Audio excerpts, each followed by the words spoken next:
أمن عبد الله خضر عبد الله خرج الروان زيما له صالي هزار وسط الشيخ وهاش ندايق بويما للروان زي كتاب خانم هتا دويستان تواو كرديا لدويستان نبي نسوي مكتبه خليش أو إيش بويما لهزار وسط وهاشتاي بيش هاشتاش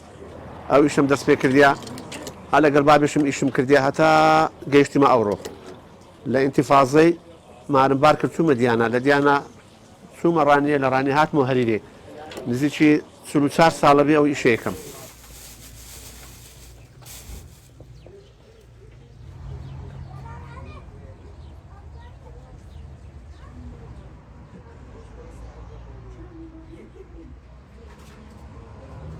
ناو مشير عبد الله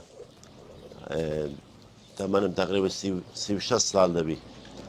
بني ببردوامي لساري نوت ششوا أو بشيء منه شانازش بواكم بني هلا بردوام بي مولسر باز شملوي شينين هو تقريبا 27 سال دبي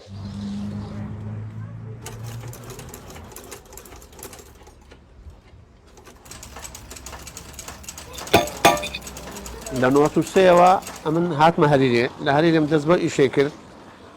تكانم لا كنت ساخاني كريم أغوشي بو وشاري كريش من داربو لا تقريبا أنه تششوا خليا وعزي أو أبوكا أو إشي بكاد يقرمن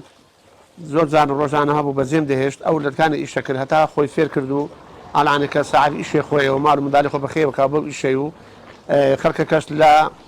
هذه خلق باش وتاتي لي براسي اما خدمتي وانا كانوا اوان خدمتي ما كانوا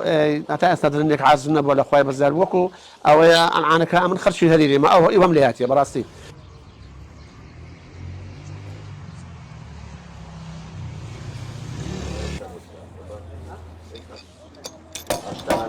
او تزغان زي 8 حفتات صالبي ليله هتا الى او بخمتي اختي او لا خالش داكم درابه بابم لبابشم استا امن ايش بكم لا هشتاوا عفتاونيوا دقلبام خليش او دزغا ايش لسلكين استا شو امينه تولو من دار كانوا اولو هاوكار وشارو كامل ايش لسكن